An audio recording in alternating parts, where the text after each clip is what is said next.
Boards.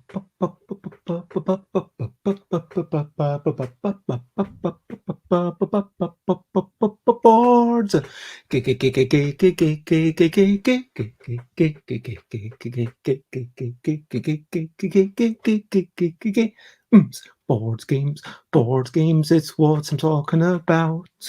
Board games, board games, I'm not gonna shout. I am starting off this morning with a little bit of singing. And today we're talking about a thing known as writing. We will talk about the word to put on a card. It can be surprisingly hard. I will talk about word count, which is when you enumerate the amount of words that you have upon a card to make comprehension hopefully less hard. Board games, it's what I'm talking about. Board games, I'm not gonna shout. Today, hello, say it's good to see you. I know that we have chatted through a place known as Facebook Messenger, which sometimes brings people together.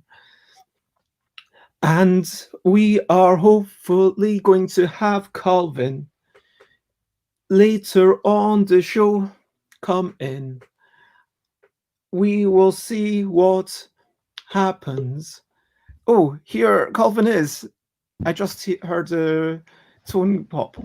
Board games, it's what we're talking about. Board games, I'm not gonna shout. Hey! Morning, everyone, and Calvin, it is great to see you. You're only like 2 minutes late this time. I was here before, but I realized I didn't have my headphones, so I had to run and grab them. Anyway, I was just kind of in the song singing about how you're going to come in and how I didn't know what would happen, and then I heard a boop, which is what I hear on my end when someone pops in using the link. But yeah, we are going to talk about. I decided that I am going to mention this game as an example, just because, you know, I have 2 copies of it, and I thought it would be an interesting thing. I will explain why I have 2 copies. And yeah, let me. Which game? Sorry. Crow's Overkill. Oh, okay. Have you heard of it? Yeah, I have. I have not played it or know what it's about, but I have heard of it. Okay, it's to summarize, it's a very pretty game. It's basically a chaotic card game of shifting stuff to other people or just getting stuff out of the game, and then when someone has too many birds in front of them, they're kicked out. It's the last player in the game wins. Okay. But we can. So today, taking a step back, who are we? This is Calvin Wong. I am Bez. It is bedtime in some countries, and we're blethering about board games. And today we are talking about rules on cards with Calvin Wong Tze Loon. And we will start off by talking about a brilliant thing. What's the little thing which is brilliant? I mean, I don't think I've ever talked about string or rope in this show before. And I just want to acknowledge that string or rope, you know, it's pretty darn brilliant. I mean, you can tie things together. You can, for example, tie an umbilical cord off and make sure that, you know, you've got to tie it, you know, close to the mother and also close to the child, and then you cut between, because that way neither party ends up bleeding, potentially, you know, losing a lot of blood that way.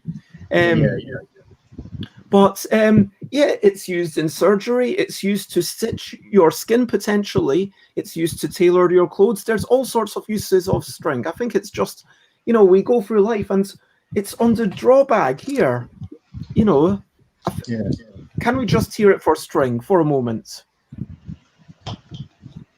I think my favorite thinking about ropes is thinking about And ships. hello, You know? Jess. Hi, Jess. And toilets are brilliant as well, you know, plumbing and everything. I think that's something definitely to be talked about later on. The fact that, you know, the U-bend and everything, and good morning, evening. I like that. Good good day, good evening, good morning, good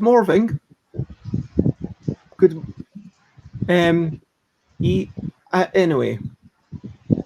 Sorry, you were saying, Calvin. No, ships. When they, use ropes to tie things together, use ropes for the sails. I think I've always loved ships, and I've always thought that's really fascinating. It's one of my favorite things to think about ropes. My brilliant thing is ships. Ships are brilliant. Mm. Ships really helped us, as a species, explore and find new places to live.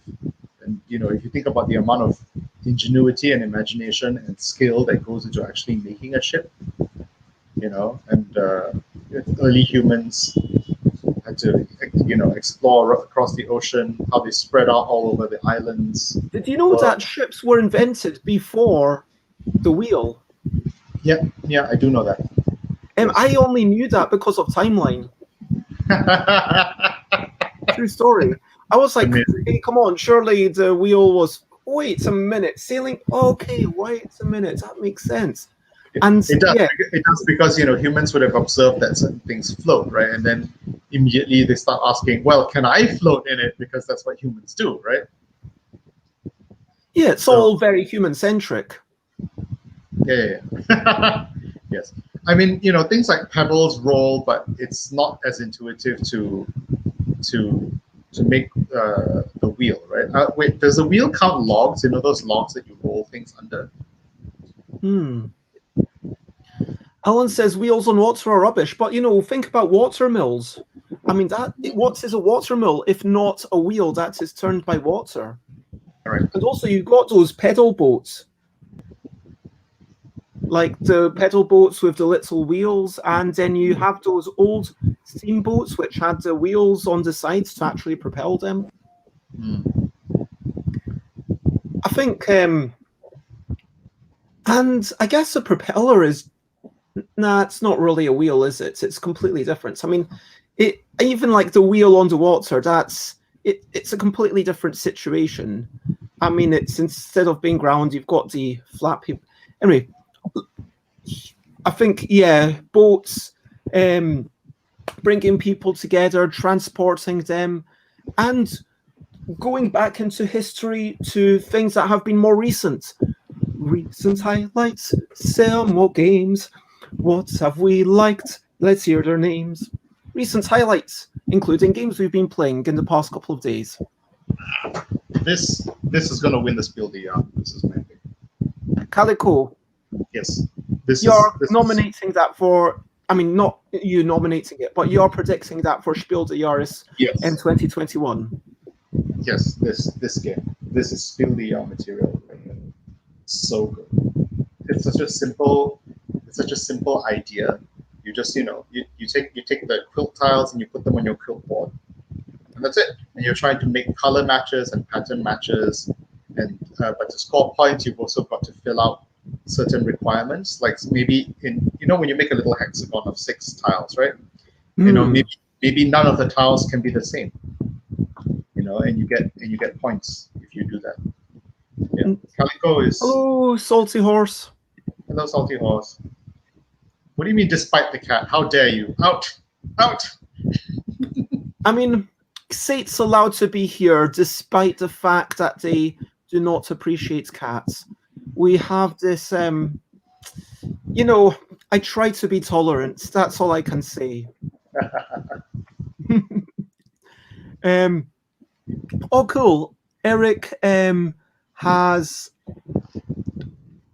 Is that Eric's thing? Some people have put copying aloud pictures of Calico, so in case people want to see some bits of insight, there we go. That is the screen, and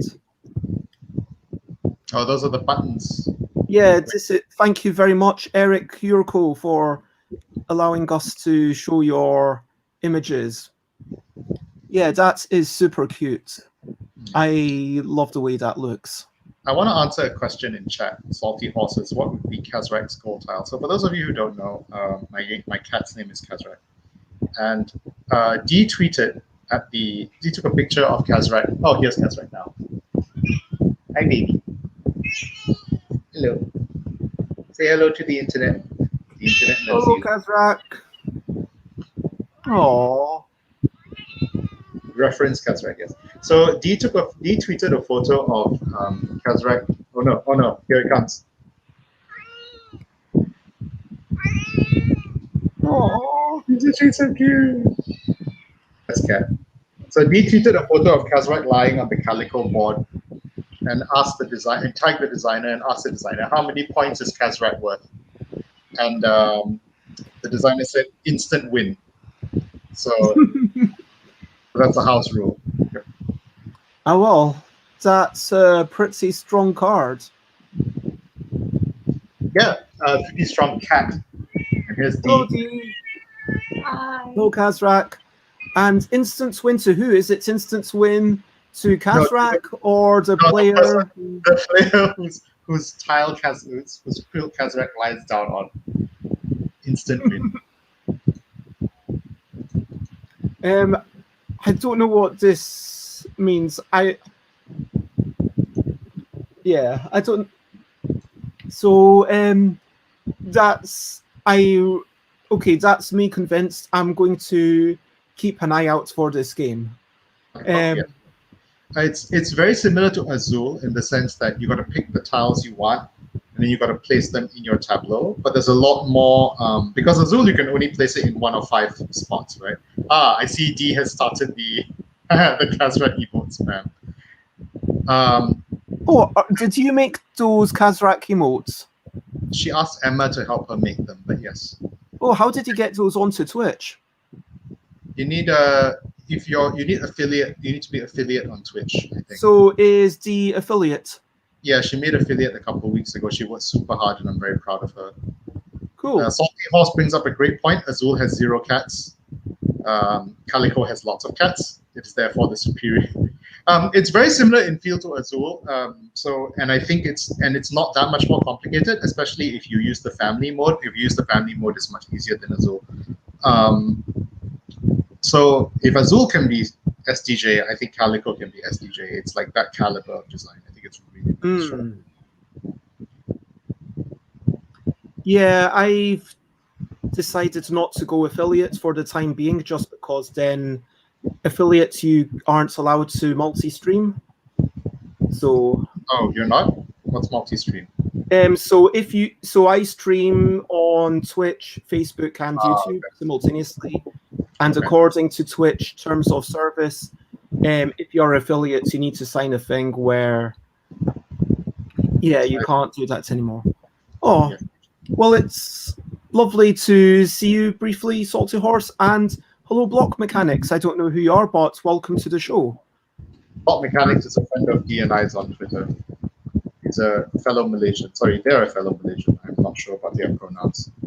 Yeah, I wanted to do it for the channel points and the emotes, but yeah. I mean, I think if I were to get to partner one day, then I might do that. But I don't know. It's something that I'm going to keep pondering like every 3 months or something. Okay. Yeah, that's what's brilliant. That's what's been recent highlights for me. Calico is very good. Recent highlights for me. Oh shoot, I never actually posted on Twitter about my recent highlights, but I have done a wee bit of exercise this morning, which when I share my recent highlights, I just took a very quick walk around the block, and then I did Sumobi's flower. I did some sit-ups for about 2 minutes. I did some push-ups, admittedly on my knees, for about 1 minute, and then I did my leg raises for about 3 minutes, which made it through the entire song game for me. Also last night I had a long walk all the way to it's basically somewhere where I wouldn't normally even walk to, but I basically just walked, and then I kept walking, And then I came back and I was just listening to people. I talked to an old friend who I've not chatted to in several years. And then we were like, yeah, maybe in a couple of weeks, let's have a socially distanced walk together, which is a really nice thing to look forward to. Also, Chris came over. We did a bit of working together on a game that I don't want to talk about. It's something that could go mass market. We did a wee bit of solo testing. I did a bit of blind testing for Kitty Cataclysm. We did a bit of testing for Pyramidal for the L deck, which is a competition finalist, let's call it. There's basically 9 finalists that have decided these are like the games that's okay. But having said that, some of them are going to be really hard to play at higher player counts. Frankly, right now, even getting 4 people can be quite challenging because of the times in which we live, if you know what I mean. Yeah. And but hopefully we will be able to give everything a fair shake at all the player counts, many iterations. And Pyramidal, we quite enjoyed it. There's always the thing of, we need to wait for. I'm kind of getting frustrated because I wait so long for Chris, whereas I'm more of a spontaneous, okay, I'll think about it for a wee bit and then make a decision. Okay, that's me done. And anyway, but Chris managed to beat me by 3 points. And we also played Listable, which was nice, but there were a few things. And then we finished off our day by playing No No, which is an old game by Michael Schacht, which is about finding things that match a particular category, and it has certain letters. It doesn't have other letters. It's surprisingly similar to Q4U, and also sometimes you need to use this exact number of syllables, which can be super difficult. And then, the scoring system's a bit weird because sometimes you end up getting 2 points, and sometimes you end up getting 12 points. And it doesn't feel like the times when you get 12 points, it's a lot harder than the times when you get 2 points, if you know what I mean. So it's like, hey, why did I manage? And so, anyway, it was still a really nice way to kind of enjoy the game and spend some time together with Chris and McCall, who'd come over to pick up Chris. And, the company is always more important than the game, isn't it? Yeah, for sure.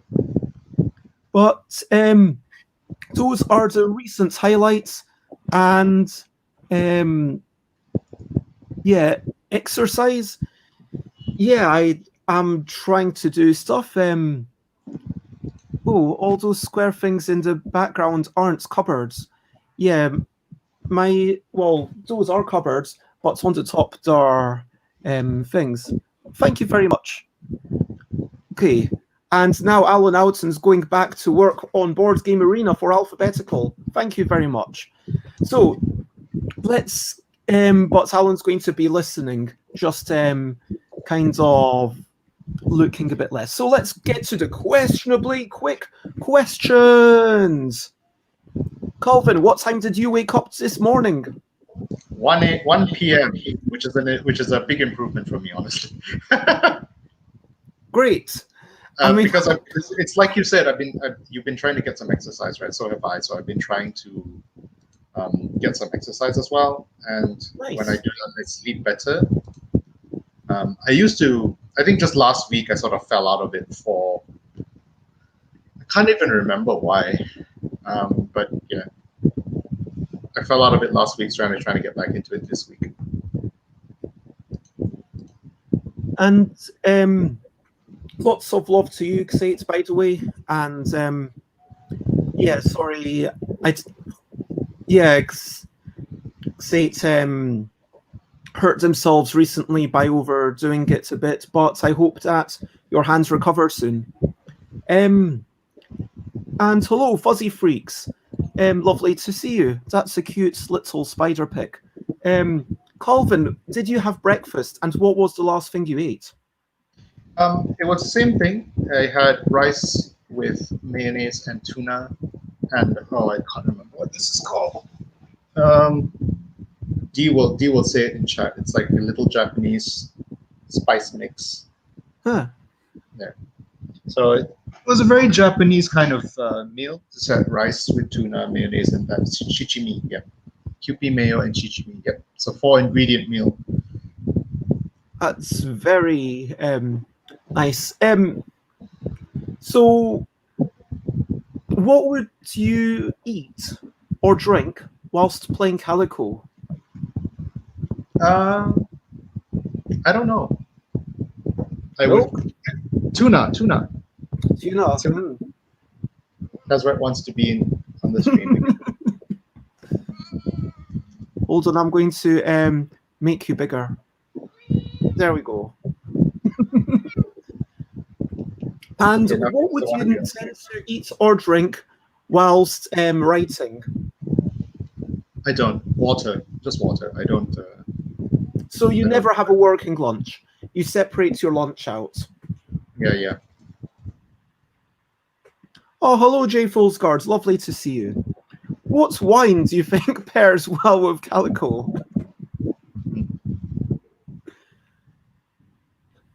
I mean, ask D. You love that color? Yeah. D bought a whole bunch of those colors. Collars. Yeah. And so let's get to some questions. And again, people are allowed, if they want to, type in some quick questions. I will stop this in a couple of minutes. But moving towards our topic, what is the simplest card that you can think of right now? Give up to 3 examples. Are you talking to me as well? Oh, yeah. I was talking to you. I was inviting everyone else to ask questions of you, Calvin. You're kind of on the spotlight. Well, the simplest would be a plain card, right? Just like your standard Jack 1 through Ace playing card. So 2 through Ace. I mean, that has different color. That has 2 bits of information. I mean, are there cards with only? Yeah, I mean, for example, 6 Nymphed. That only has 1 bit of information. No, wait, no, that has 2 bits of information as well. The bulls and the number. Some games only have a letter. Some cards are only a letter. Yeah. Yeah. Some cards are only a number. So that's the simplest cards that you could have, right? So a letter, a number, or a symbol. So that's just it. This is 1 piece of information. So what's the most complicated cards that you can think of? I guess like a reference card like this, right? So this is a reference card from Gloomhaven, where it's double-sided, and it tells you all about the different effects that can be in the game. And I hate these, or rather, I think they're useful, but I don't like when games have so many little individual effects. I think it's one of the weaker aspects of Gloomhaven, which is a design that I really respect. But I mean, do we really need to have poison and wound and, curse and disarm and immobilize and stun? What's the difference between wound and poison? What's the difference between immobilize and stun? What's the difference between... To me, poison, it's thematically coming from especially a tower defense computer game background or any computer games. Well, poison, you keep taking damage over time. Clearly. Yes. Wound. But that's not how it works in Gloomhaven. What? Nope. If you read poison and wound, they are the opposite. Wait a minute. Yep. Okay, so all attackers gain +1 attack, so it's making you easier to hit. That's weird. That feels weird. I know. Okay, sure, you've made your point. Yes. I mean, we're not here to critique Isaac Childress's design choices, although this would be an interesting kind of type of show as well. Like if I could, get someone who's, it would have to be someone who made a game that we kind of say, yeah, we really like this, so they don't feel like we're lambasting them, if you know what I mean. But like having someone to say, hey, why did you make that design choice? That one thing. And I'm at the point where, I mean, I hope that Isaac Childress has enough emotional resilience. Like I'm just about getting to the point where I could possibly say like I have enough emotional resilience at least about Yogi. Like if someone said, "Oh, Yogi's completely stupid, that's dumb, I'm not going to play it," so I'm like, well, fair enough. You know, there's at least several 100,000 people who think differently, if not millions. But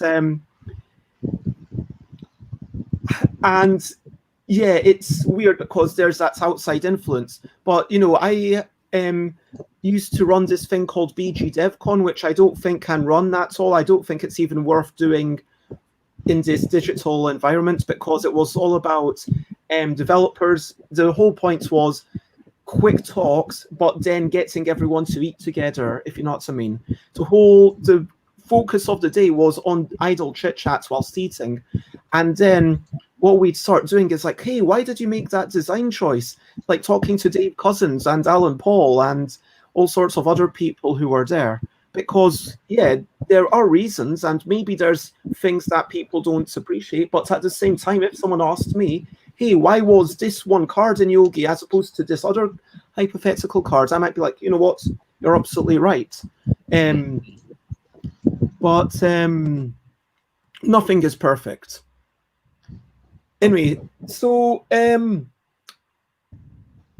what's the most complicated card that you can think of that's not a reference card but something to actually be played? Would it be like one of the old Magic the Gathering cards? Yeah, probably stuff like that. And what do you think of multilingual cards? I'm talking about cards that have, just quickly, let me actually open this box. Stuff like this.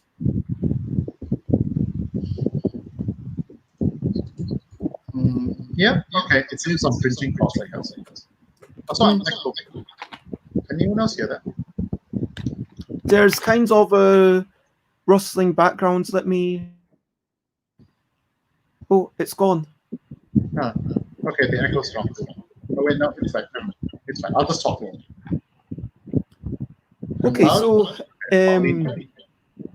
it says it's loud. So let's get to the main topic, and I want to remind everyone to comment, ask questions, thumb, like, follow, all that good stuff.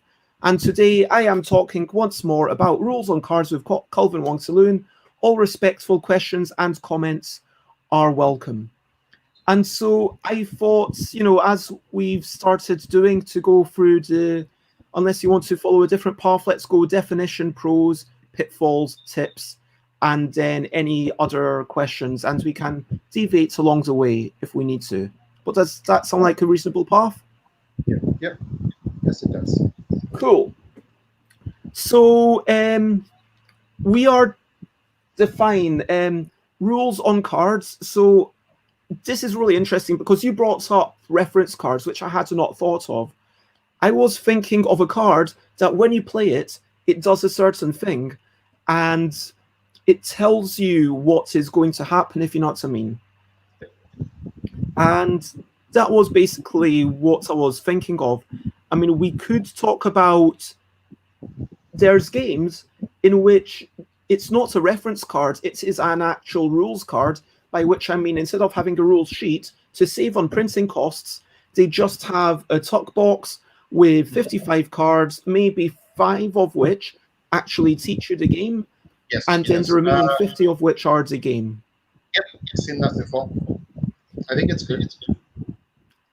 Are we talking about all those things, or are we just going to concentrate on cards where you play the card and then it does stuff in game? I think there's probably enough. Let's focus just on cards that do things, I think, for this discussion. Because with rules on cards and reference cards, there's really not much to say. Right? No, I mean, surely there's a lot of skill in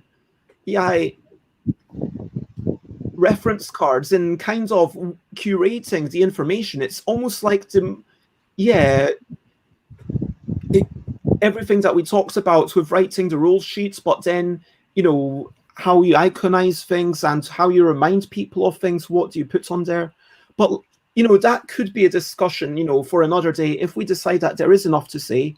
But let's talk about I'm 100% agreed. Let's focus on cards where you play them, or you pick them up, or you reveal them, and then they do a thing, and the card tells you what to do. Because cards, the really interesting things about these cards is that they can be randomized, just like a bag of cubes or different faces of a die. You don't know which one you're going to pull out or draw. But with a bag of cubes, you can't really have any information on that cube. With a die, you can have, if you've got 10 dice, well, you can theoretically have, if they're 6-sided, you could have 60 different icons there. But my gosh, that's a lot to learn and internalize. Whereas if you have 60 cards, well, boom, you could have easily, 10 words on each card, and that's not very much. So it's not like a stupid amount to be like, okay, cool, this thing happens, interesting. Yeah, I think that's the main benefit of cards, is that they're large and you can fit a lot of text on them sometimes. Or rather, you can fit a lot of information on them because the dice is small. So the amount of information that you can fit onto the face of the die is significantly less, right? It's a benefit and a downside, both of them, I think. Yeah, and I guess the problem with a die is that because it's got to have a roughly round shape, if you want to have a big face, then the other side needs to be as big. Like theoretically, you could make a die that was this big, but that would be like it would be like 2 dice in the game or something like that. It's ridiculous. Yeah. And yeah, with cards, I don't know how many would fit into a millimeter, but feels like I'm guessing. I'm guessing 5 cards per millimeter. I'm just guessing, just throwing it out there. Seems about right.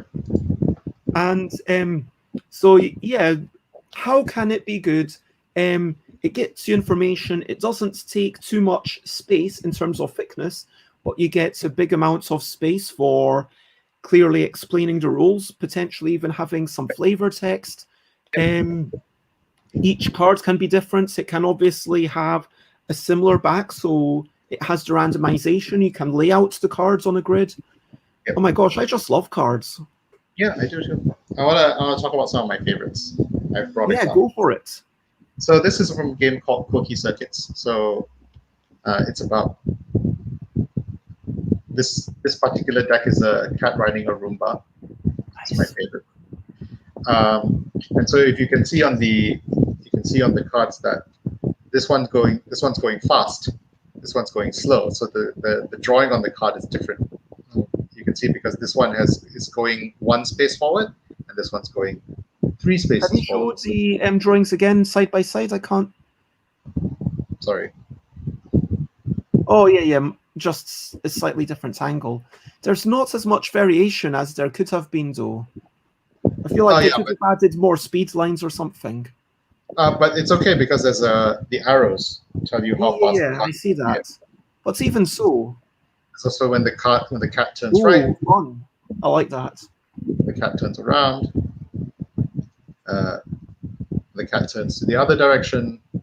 And one thing I like about these cards is that this is the last one where the cat goes in reverse. So one thing I like about these cards, apart from the fact that they're very cute, is they're laid out really, really well. Like, for example, I want to talk about the turning cards, right? So when it says turn, and there's a little miniature of a cat in the game. So you have to turn the miniature of the cat, and it shows you at the bottom the before and after of the miniature. So if you're knowing very little about the game, just seeing those cards, I got that. Like, there's the icons on the top left that are telling you what to do. There's the picture that's reinforcing that, and at the bottom it's super clear. So those are cards that are giving you 1 bit of information, right? Yep. But that information is repeated 3 times. Yep, and the backs of the cards are also different to show whether it's a turning card or a going forward or backwards card. Because all the cards have to be played face down by all the players. So if I've played a card face down, you can see that it's a card that turns, but you don't know in which direction I'm turning. Because the game is meant to simulate, a cat riding a Roomba is not very precise. So they go boop, boop, boop, boop. Yeah, it's very cute. So I just wanted to show, these are examples of cards with no words that I think really capture that. And I think one level up from that is we have cards with some text. For example, this is from the game Everdell. So this is mixing text and icons. You can see there's quite a lot of information on this card. So if you Gain one gemmy thing. It's a stone. Gain one stone. Okay. Because it's a mine. But you know, if you're not familiar with the icons, you won't really understand it too much, right? When you have the cost in the top left corner, you need one wood, one resin, and one stone to build this mine. Okay, so do you keep gaining one stone? No. I mean, otherwise, why are you paying one stone plus other stuff to just gain one stone? It also gives you 2 points. Oh, okay. Yeah, so it's 2 points and 1 Sorry, stone. I'm not familiar with this game at all. That's fine. But like I'm just using it as an example to show how you can put just a little bit of rules on cards. Interestingly, right? That kind of makes me think of Magic Future Sites, if you know what I mean. No. Okay, keep talking. I will bring up something to share. I also wanted to show these 2 cards from the game. You have a husband and wife, and they go extra points. They do extra things if they're paired with you. If you manage to buy both of them. Yeah, and there's flavor text too, which is so great. I love the cuteness of this game. Maybe we'll have 3 girls this time. Oh my god. With 3 girls in this economy? But some of the more complicated cards in this game. For example, this one. Just so Future Sight, and this appears quite small on the screen, but yeah, it's quite nice text and quite nice artwork there from Lucio Parillo. So what they did here is normally a Magic the Gathering set has all the icons on the top right of how much you've got to pay. But for Future Sight, they basically said, okay, this is what the game could look like in a hypothetical future, because there was this one block in Magic the Gathering that's renowned for being the most complicated block ever. And they said, you know, they're never going to release something as complicated as that, which is a time spiral block, which the first one was about the past, and it had all the mechanisms of the past, like not literally all of them, but it had a good portion of them, like so much that it's alienated any new player. I'm not exaggerating.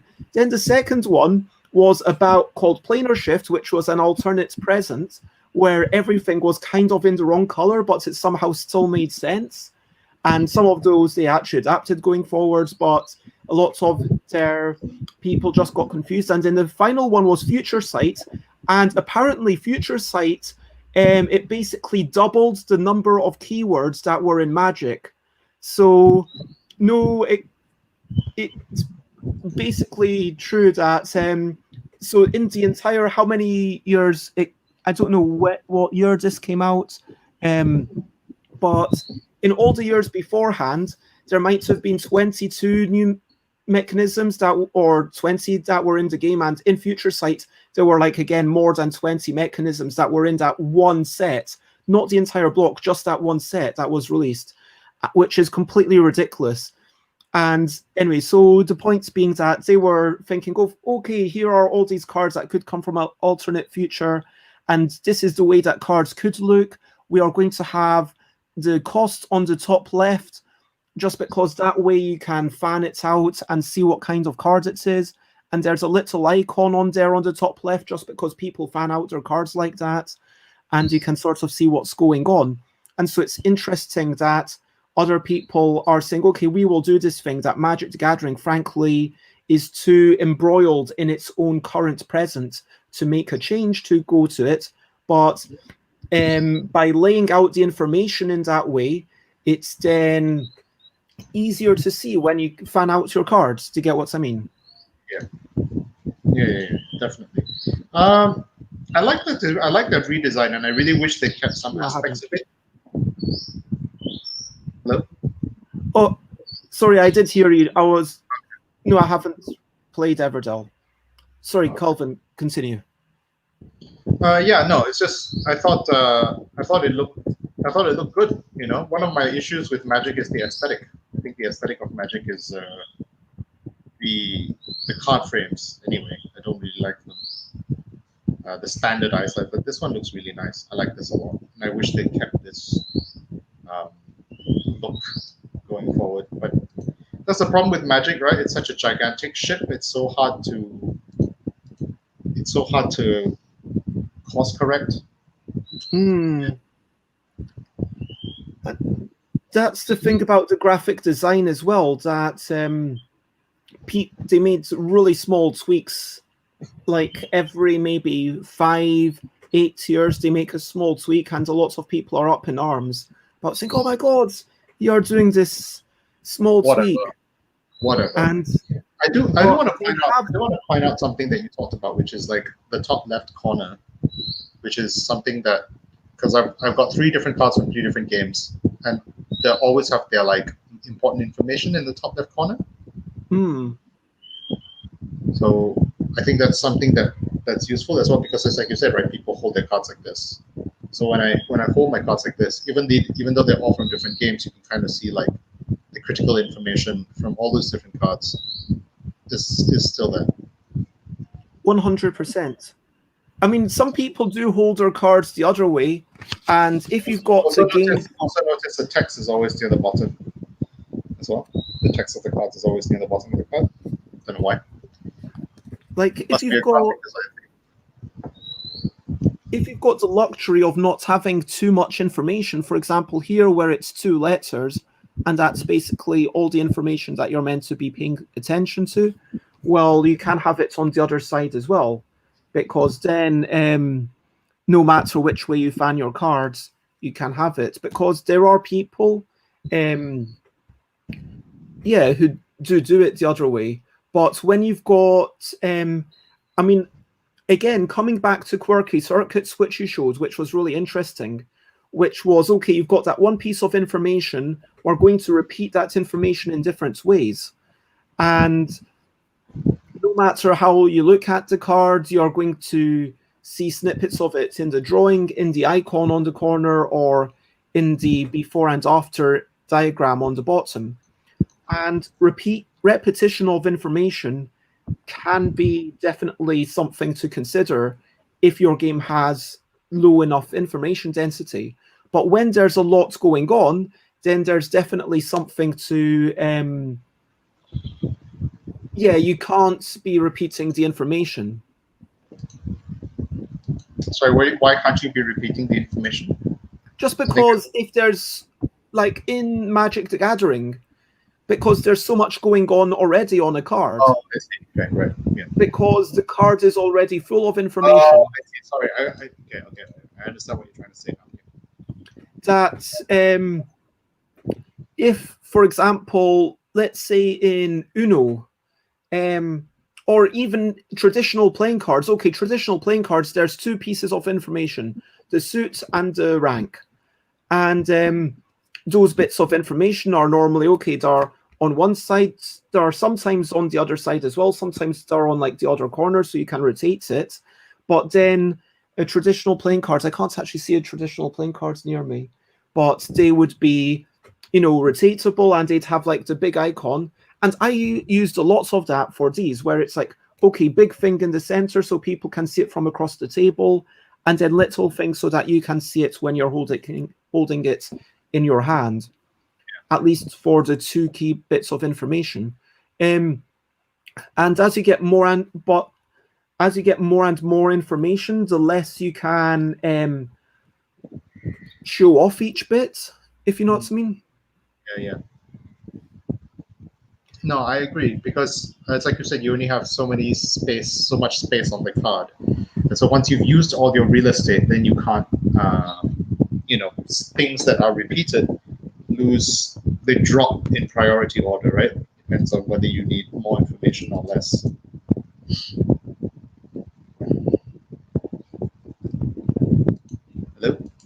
Bez is needed to take care of something. Sorry, I was just trying to find this game, which, obviously I'm going to say this is an example of something that can be a little bit confusing, because, yeah, this is the Baltic version, which is 3 languages.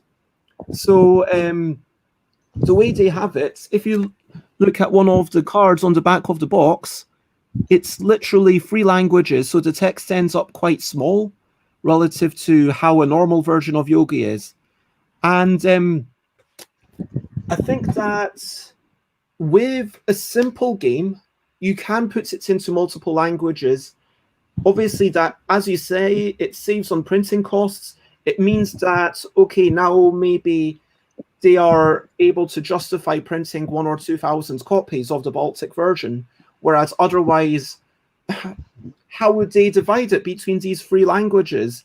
And frankly, yeah, how many people are there in Latvia or Lithuania who are going to buy games? Is like one of those countries enough of a market to be able to justify that? I mean, yeah, the entire Baltic region, it's not like a big audience.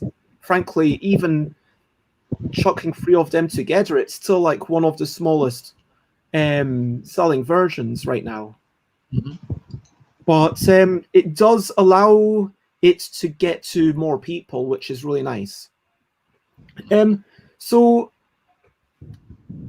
when is it a good time to put information on cards? I mean, I think this is a key thing. When do you want to actually write words on cards? When you want it, I think if it's cards in your hand, right? Or it's cards on a tableau, because those are different, right? Because some cards are meant to be in a tableau, and some cards are meant to be in your hand, or some cards are meant to be like in spaces on the board. Like the Agricola, right? The cards, the worker spaces in that game are actually cards, right? So they're meant to be far away from people. So you have to present the information differently than if you had a card in your hand. Like you would never be able to get away with text this small. Yeah, if absolutely. if it wasn't They something want that big was. icons. Yeah, I think so. I don't. And the Agricola does a really good job of that. I mean, it's all clear, everything, okay, this keeps adding, well, it's been a while since I played it. There's one where you keep adding food, the fisherman space. Yeah. And no, there's lots of stuff like that. Yeah. it's really clear iconography. And so the pros are, yeah, what's bad about putting information about cards? Is there a situation where, I mean, is this even a decision where what can go wrong? What's bad about putting things on cards? Let's answer that question first. Well, if it's on a card, maybe you don't have it in a place where it's actually needed. Right. For example, if you had a card in your hand that says, remember every turn to, gain 1 coin. Why isn't that just on the board, for example, right? Why isn't it just in the common area, right, for everybody? Even if the card said gain 1 extra coin, why is it a card? Why isn't it a track? Like you can have an income track that increases, so that you know that this turn you're gaining 2 coins instead of 1 coin. Do you know what I'm saying? Yeah, like you're saying that you want the information to be where you would naturally look for it. And if there's a place where you're getting money from, maybe that place where you're getting money from should have the indicator beside it of this is how much money you're getting. If there's a place and if there's a money area on the board, well, then that should be printed directly on the board. It depends on where like the flow of the game, right? Like if players always look at the board to get their income, then it should be there, right? It could also be on their own in their player area. Maybe each player has their own little player board, and their income is tracked on that. Because it's also I just had an idea. So let's say in the game, right, you could have an income of 0, 1, 2, or 3 gold, right? So maybe you put a gold card in one of 3 slots, and you just look down and see how many gold cards do I have on my player board. That's how much gold I get this turn, right? And the reason that you do that instead of using a token is maybe the game doesn't have any other tokens, and tokens are more expensive to print than cards. That's true. Yeah, like, I mean, obviously adding the first cards to a game could be quite expensive, but if you've already got 50 cards, well, maybe adding another 5 has negligible cost. Because, yeah, but adding the 56th card. well, it depends on who's printing. Yes, I mean, I know that it can be 56 if you print with Cartamundi. Mm-hmm. And of course, there's places where you can go into a 64 card sheet if you want to, but that's a whole separate discussion. Yeah. No, but it's partly about keeping costs down, right? Because you think, well, why would you need to use cards? Just use a token instead, or like it's like you said earlier, right? Why do people have rules on cards instead of printing a rule sheet? Because you're already printing cards. You might as well, you know. So going back to what I was trying to say, which was sometimes information should be presented to the player on other components than cards. But I do strongly feel that if it's a rule that doesn't get used, that gets used, let's say like once a round, or like not every turn, it should be on something so that the player remembers this. Like a reference card that tells you what you do on your turn, I think is very important. Like, for example, this is the one that we have from Unmatched. So it just says, on your turn, do one of 2 actions, right? And it says, don't forget your hero's special ability. It says there, right there. I think that's great. And at the end of your turn, discard down to 7 cards. So this is the entire game of Unmatched in 1 card. Once you read this card, you know how to play Unmatched. And I appreciate the fact that it's on one side, because I don't like reference cards that are 2 sides personally. This one has another side, but it's your character. So this is Bigfoot. So, I mean, what I like the okay. I know I keep talking about this game, but it is a really good game. Energy Empire. That's the box opening. And I just like what they did with the cards, where basically on one side of the card, these are your special abilities. On the other card, this is your reference. But the key thing is that you get a whole bunch of these. So let's say you get these 2 cards. You look at them secretly. Do you want to be West Germany or do you want to be Japan? And then, because this is set in an old kind of age of the atomic bomb, and then once you've picked, you're going to flip one of them, whichever one you flip over. That's going to be all about your reference sheets. That one's going to be, here you have stuff. And it's got enough cards that everyone can choose 1 of 2 random countries, which is quite nice. And secondly, everyone gets both their country summary plus also a general reference cards, if you know what I mean. Yeah.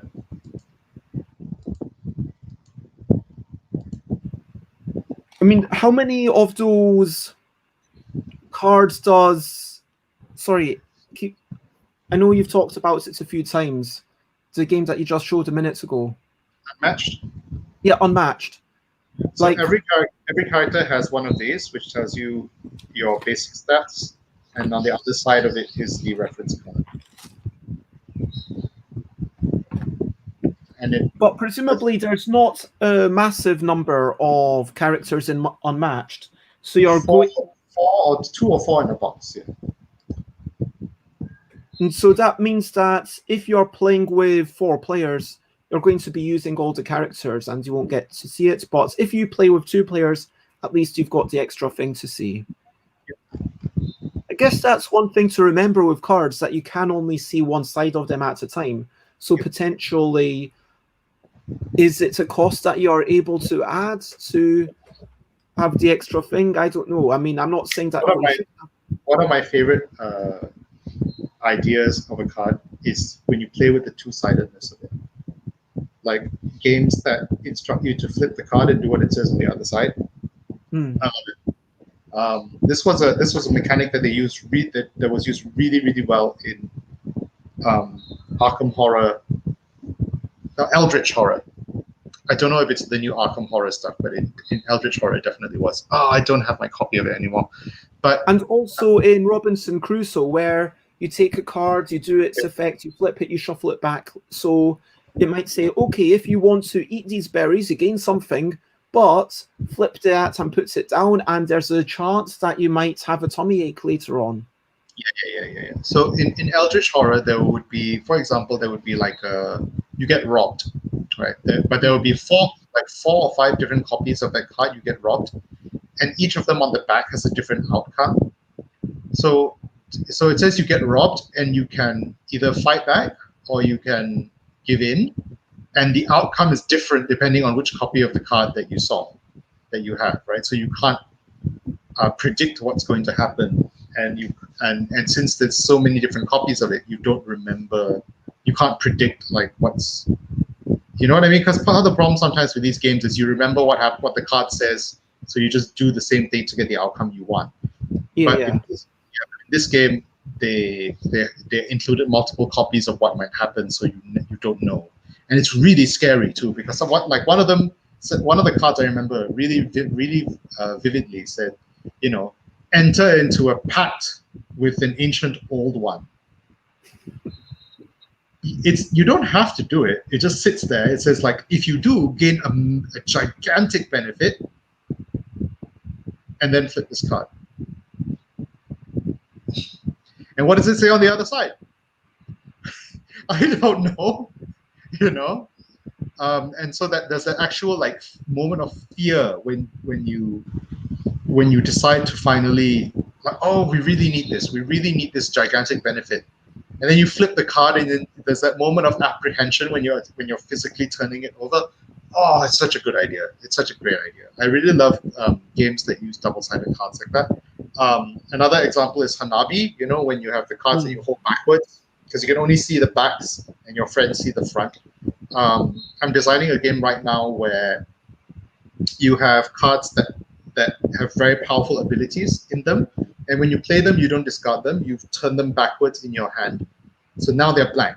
They're taking up space in your hand. They don't do anything anymore. It's to represent that your character is getting tired, right? When they use their big powerful ability, then you flip the card backwards, then it doesn't do anything anymore. And also, it has the effect of reminding your opponent which of your special abilities you've already played. Right, so it eats up a space in your hand.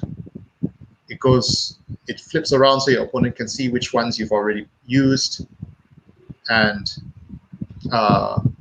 yeah, I like it. I like that idea a lot. Yeah, I think that's double-sided cards. You know, that whole yeah, we could say, oh yeah, Magic the Gathering did it, but frankly, Magic the Gathering has done basically everything at this point. I mean, and of course, Magic the Gathering has done flip cards where you turn them the other way around, where, okay, there's an effect up here, but sometimes you flip it.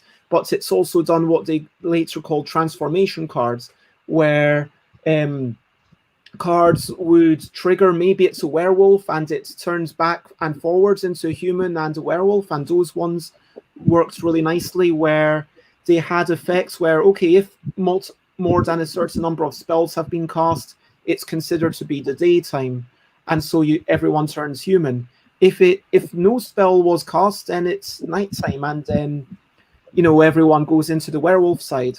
And then they came up with a later version where it's these cards where, you know, you flip two of them and then you stick two of them together to make an even bigger card, if you know what I mean, which is just ridiculous. And, you know, these kinds of things, let's not get into the whole notion of jumping the shark, and although there are definitely people who might say that has happened, and morning, Alex. But yeah, this double-sided nature, I think you're quite right. Going to how do we do it well? So I was looking at the game. I don't think it's fair right now to just go through all those cards because then there'll be too much focus on it, if you know what I mean. I don't think I mentioned the game during when we were actually live, did I? Or did I? Which game?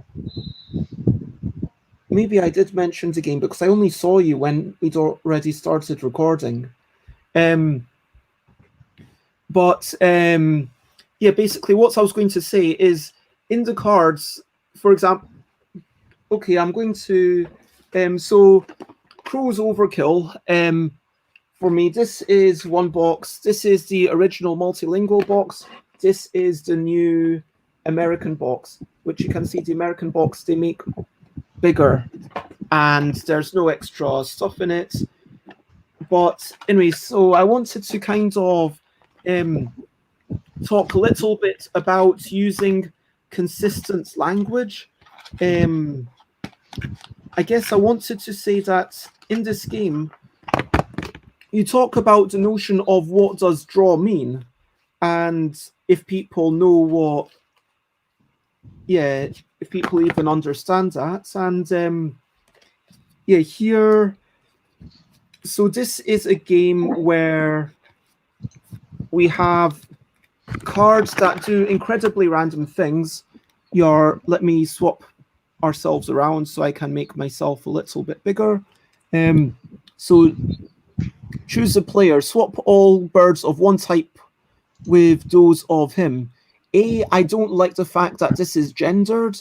I think that's problematic. I think that's something that you need to be aware of whenever you're using language. Do bear in mind, gender representation. Now, draw 2 shamisen cards from the shamisen draw pile. I mean, to me, this it feels slightly more verbose than it needs to be. Okay, if you want to,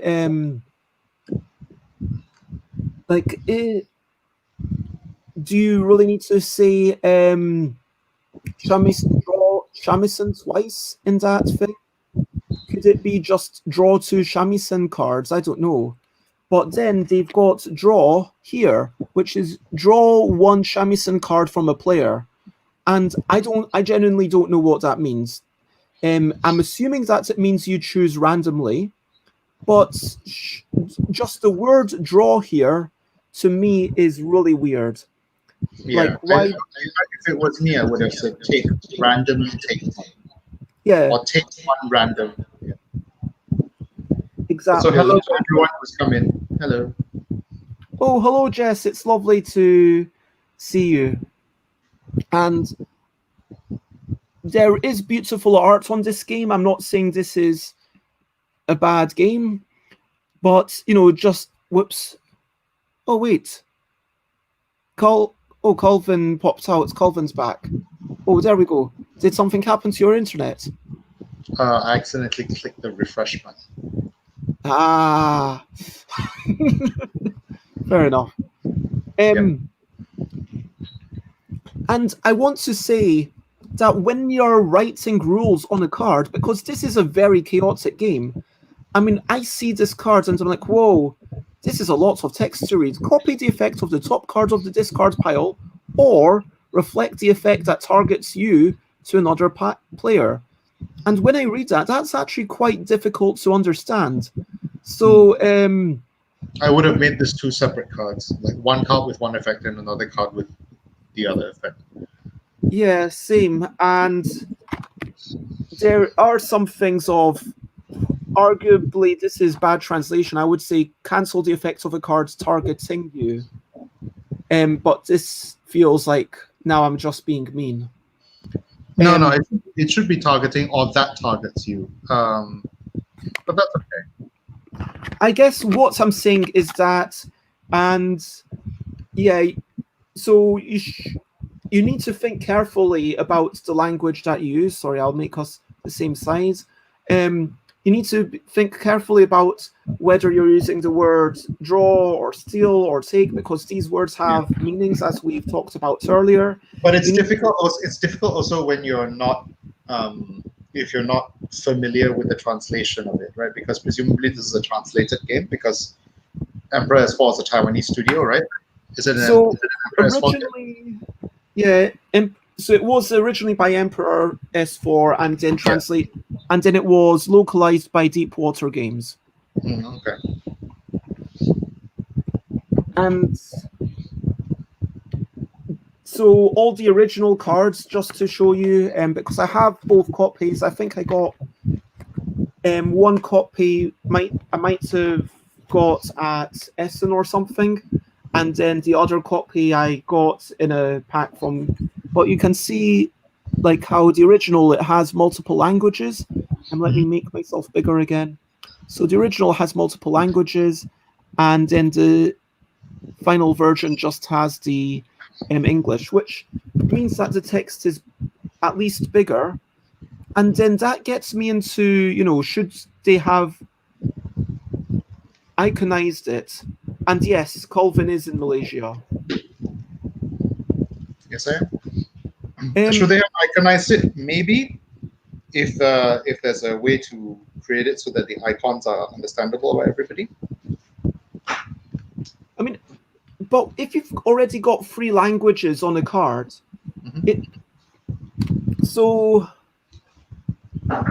yeah, interestingly, on the final English version, it's got the English name and the Japanese name. So the Chinese is the one that's been removed, whereas the original has the Japanese, English, and the Chinese on the corner, if you know what I mean. Yeah. And so the Japanese has been left there because presumably they felt like they liked the calligraphy. It was done in a more illustrated style. But with that amount of stuff going on, I don't know it. Yeah. That's the question. Okay, why put rules on cards? I think we've talked about it. It randomizes things. You can put lots of information.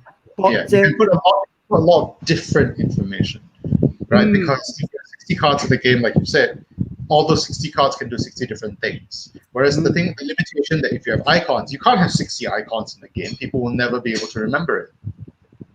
So, yeah, it's just So, but I don't know how it works in Crow's Overkill. But I think that if Crow's Overkill had like 6 or 7 different effects, maybe you could have icons for some of those, right? Sure. And how many rules can we fit on a card? I mean, do we need to be sympathetic to the tone of the game, like in Crow's Overkill, because it's a chaotic game about matching cards and sharing things? You can't have as much going on as Magic the Gathering, where people are expecting to do a whole bit of thinking. Yeah. But do you think that Magic the Gathering is an anomaly now? I mean, should we aspire to be simpler than one of the most complex games around? Simpler? What do you mean? Like the number of rules on the cards, like the number of words that we put on the card. Do you think that Magic the Gathering is only able to have so many words by virtue of, I would argue that CCGs, because people actually own the cards, because people actually collect them, when you're collecting these cards and you're making your own deck, you're going to be potentially spending a bit more time learning these cards and learning a bit more what's out there. And these are games that aspire to be lifestyle games. Whereas if you're not making a game that could be genuinely considered a lifestyle game, you have to be an order of complexity lower. Yeah, maybe. I think so. I think because I think it's a trap, right? Because just because you have all that space on the card doesn't mean you should use all of it. Cards should be a certain size so that they are usable. If the card is too small, if the text is too small, then it's accessibility issues. The final question, which I will get to before we start wrapping up, is when should we use icons, or is that its own topic for another day? Well, translation is one thing, right? If you reduce the amount of translation, so if you don't have any text on your cards at all, what you can do is you can print one deck of cards for all your markets, rather than needing English, French, Italian, German, Spanish, and then for the other overseas markets. Yeah. So icons help there, right? Which is probably one of the reasons why Euro games have evolved to become the way they are, because they need to be translated into so many languages. So they tend to have these really simple rule sets that don't have a lot of exceptions, so that they can use icons. And I guess that's the answer, right? Like when you don't have you have a very simple rule set that doesn't have a lot of exceptions. And so I think we've definitely learnt a lot. We've kind of, hopefully, if you've been watching, then this has been instructive. Yeah, we've been talking about rope, about the brilliance of ships, about some games that we've been enjoying, about Calico, and how cats are amazing despite what Sate and Alan might say. About and congratulations, Dee. That is a super cute icon that you had. We had a chat about, yeah, that what we were talking about is cards, that you play the card and then it does a thing, and the reason for doing it. Yeah, so that we were talking about cards, you play them and then they do a thing, they have some rules on them. It can be good because, as you said, you can have so many rules. All the cards can be different. And you mentioned Arkham Horror and Eldritch Horror, and those games, it's like there's such big decks that it's like a surprise that you don't know what you're going to get into. And yeah, things can go bad. Make sure you are aware of the words that you're using in the language that you're using. Try to get proofreaders if possible, because proofreading isn't just for your rule sheet, but also for your cards. And try to be mindful and adjust the complexity of the cards to the complexity of the game. I think it goes back into having that singular vision. And so,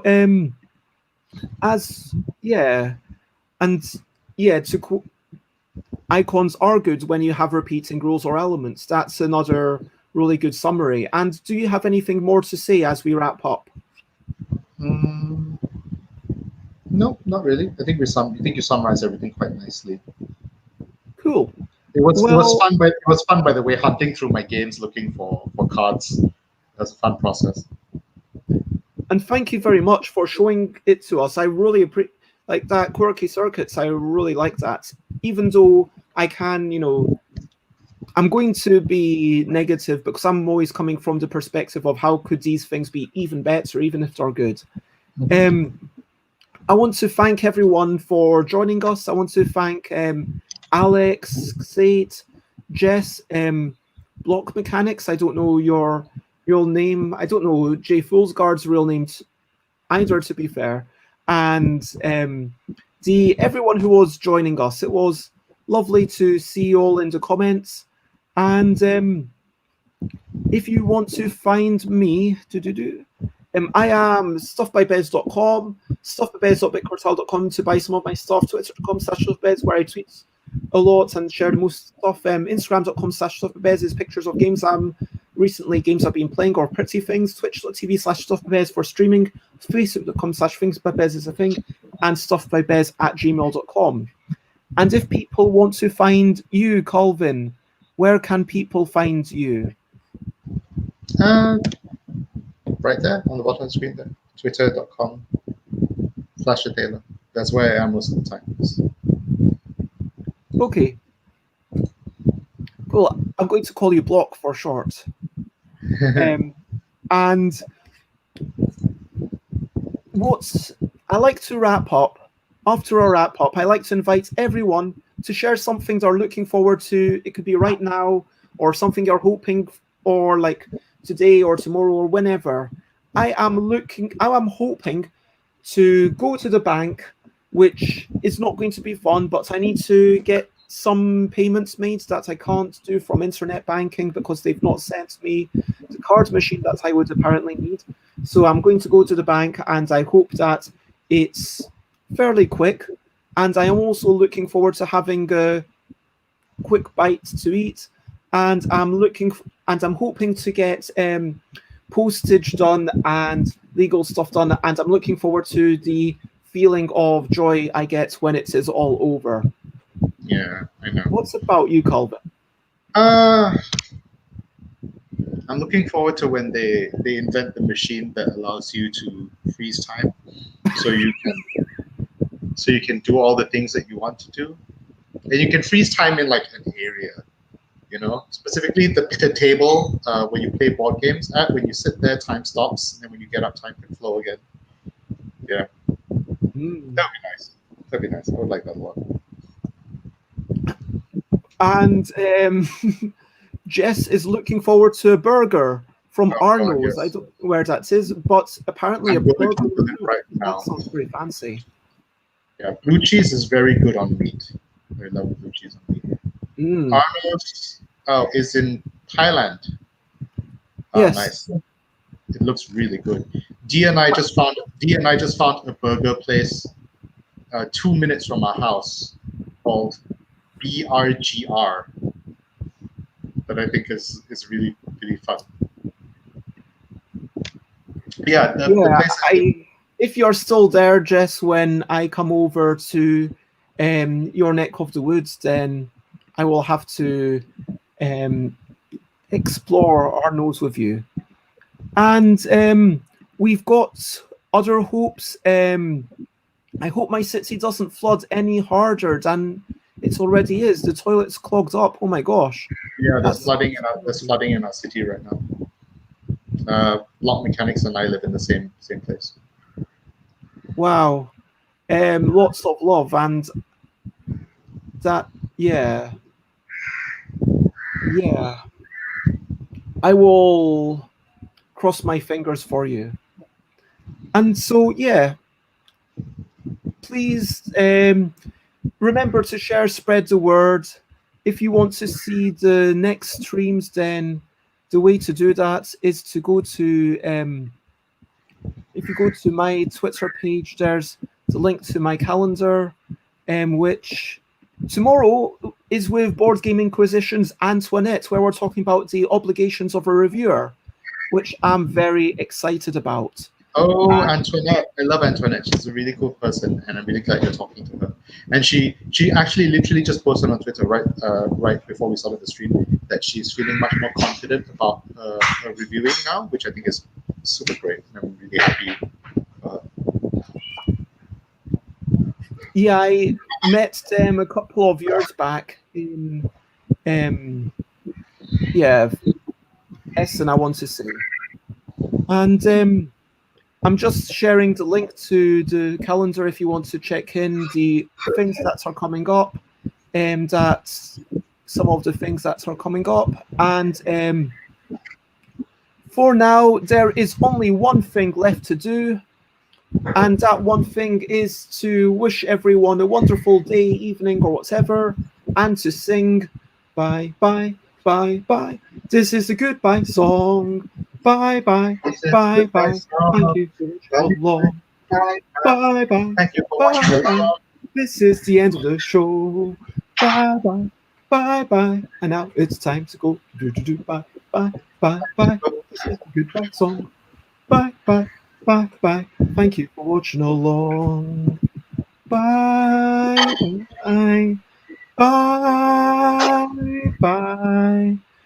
This is the end of the show. Bye, bye, bye, bye. And now it's time to go. Bye-bye.